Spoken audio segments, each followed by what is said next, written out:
सबसे पहले तो मैं विनेश फोगट को प्रणाम करता हूं, नमस्कार करता हूं, क्योंकि एक ओलंपिक मेडल जीतने के लिए जो मेहनत करनी होती है उसकी आप कल्पना नहीं कर सकते हैं।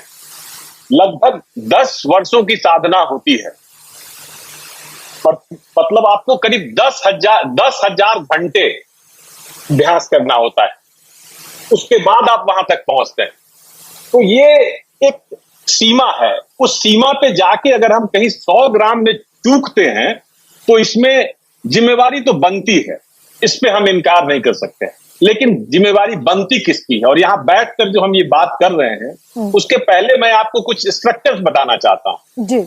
विनेश फोगट को जो भी बेस्ट पॉसिबल सपोर्ट था, मैं पहले था स्पोर्ट्स अथॉरिटी ऑफ इंडिया में, मैं अभी बिहार सरकार में स्पोर्ट्स डायरेक्टर था, वहां से मैं रिटायर हुआ हूं। तो जो बनती है उसमें क्या होता है कि एथलीट अपने लिए कहता है कि हमें ये कोच चाहिए, हमें ये फिजियो चाहिए, कंडीशनिंग स्ट्रेंथनिंग के लिए ये चाहिए, न्यूट्रिशन के लिए ये चाहिए। तो उसमें कुछ ऐसे जो हमारे मेडल प्रोस्पेक्ट होते हैं जिनसे हम पोडियम फिनिश की आशा करते हैं, उनके लिए सरकार फेडरेशन के माध्यम से वो आईओए के पास जाता है, आईओए सरकार को देती है और सरकार उनको अप्रूव करती है। तो इसमें जैसे नीरज थे, सिंधु थी और विनेश फोगट थी, ये हम लोगों के गोल्ड के प्रोस्पेक्ट थे कि हम इनसे आशा रख रहे थे कि हमें पोडियम फिनिश देंगे। तो इनके लिए वो सारी सुविधाएं थी, इनके लिए 10-15 स्टाफ का एक सपोर्ट पूरा सिस्टम था जो काम कर रहा था। वर्ल्ड के बेस्ट कोचेस थे और सभी थे। एक दिन पहले जब फर्स्ट डे जो था, मतलब कल का जो दिन था, उस दिन जो मॉर्निंग में वेट हुआ उसमें उनका वेट था 49 kg 900 grams, well under control. और उन्होंने वो बाउट्स, तीनों बाउट्स जो बहुत ही मतलब क्या कह सकते हैं सक्सेसफुल थे और बहुत ही जिंदा दिली से उन्होंने लड़ा था और सफलता हासिल की थी। उस बीच में जैसा महासिंह साहब ने भी कहा, योगेश्वर जी ने भी कहा कि उनको बीच में न्यूट्रिशन की जरूरत रही होगी और उन्होंने लिया होगा। मुझे लगता है कि कहीं ना कहीं थोड़ी बहुत चूक, हम अगले बाउट पे तो हमने ध्यान दिया, दूसरे दिन पे शायद हमारा ध्यान कहीं ना कहीं कम रहा होगा, जिससे कि हम वहां चूके और 2.7 kg रात में वो जब वजन लिया गया तो बढ़ गया। ये आप कल्पना कीजिए कि जब एक रात पहले आपको 2.7 ज्यादा है, 52 kg 700 ग्राम आप हैं, तो आपने ऐसा मैं किसी को नहीं कहता हूं, सबों ने मेहनत की होगी, विनेश ने मेहनत की होगी और सबों ने भरपूर कोशिश किया होगा। नहीं कोशिश किया तो 2 किलो 600 ग्राम घटा कैसे? वो वहां घट के वहां पे आया और उसके बाद उन्होंने, लेकिन वो 100 ग्राम रह गया। हेयर कटिंग की हम बात कर रहे हैं, लास्ट मोमेंट में मैं आपको एक टेक्निकल बात बताता हूं। शुरू में 2 किलो वजन कम करना ज्यादा आसान होता है, 2 किलो 300 ग्राम, 2 किलो 400 ग्राम, और उस समय जब आप मेहनत लगातार करते हैं तो पसीना निकलता है, उसी से आपका वजन कम होता है। लास्ट में आप डिहाइड्रेट कर जाते हैं, पसीना निकलना भी बंद हो जाता है। तो वहीं पे कहीं ना कहीं हुआ होगा ऐसा कि 100 ग्राम रह गया होगा और जिसके चलते आज ये एक अनफॉर्चुनेट चैप्टर है एक देश की गोल्ड की सबसे मजबूत दावेदार खिलाड़ी आज अस्पताल में है। फिजिकली ओवरकम कर जाएंगी बहुत जल्दी, लेकिन मेंटली ये जो शॉक है, not for the nation only, for herself. लेकिन डॉक्टर संजय, अथॉरिटीज की जिम्मेदारी, इंडियन ओलंपिक एसोसिएशन की, रेसलिंग फेडरेशन ऑफ इंडिया की, क्या इतनी जिम्मेदारी अब है? क्योंकि पीटी उषा ने कहा कि हम UWW यानी कि यूनाइटेड वर्ल्ड रेसलिंग के नियमों से बंधे हैं।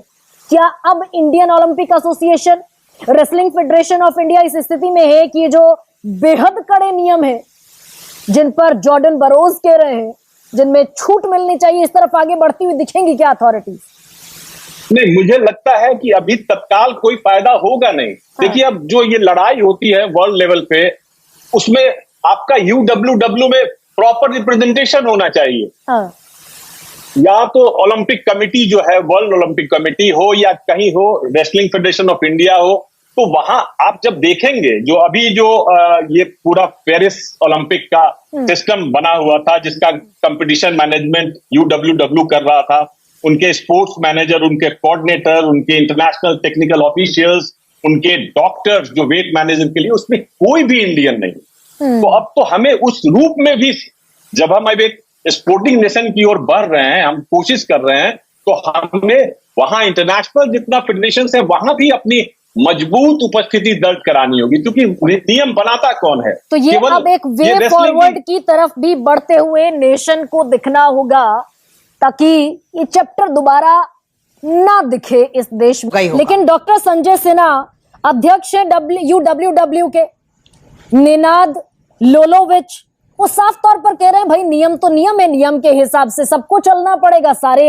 यहाँ तक कि विदेशों से तो दुनिया के सारे खिलाड़ी बदलते रहते चलते हैं। डॉक्टर संजय सिन्हा, ये तो अपने जो इनके AGM होते हैं उसमें ये नया नियम बनाते हैं। हाँ। और इनका जो वर्ल्ड कप होता है, इनको जो रैंकिंग टूर्नामेंट्स होते हैं जितने वर्ल्ड के, उस सबों में उन्होंने 2 किलो का वेट टॉलरेंस अलाउ किया हुआ है। जैसा महासिंह साहब कह रहे थे 1.5 किलो का, लेकिन जो आर्टिकल 8 है UWW का, उसमें 2 किलो का वेट टॉलरेंस अलाउ किया हुआ है सभी वर्ल्ड कप के लिए, रैंकिंग टूर्नामेंट्स के लिए, इसलिए कि वो लॉजिकल है। तो क्यों ओलंपिक्स में ये बदलाव क्यों किया, वो भी 2017 में किया, क्या जरूरत हो गई? तो इसमें इंडियन ओलंपिक एसोसिएशन की भूमिका तो है डॉक्टर संजय सिन्हा फर्दर।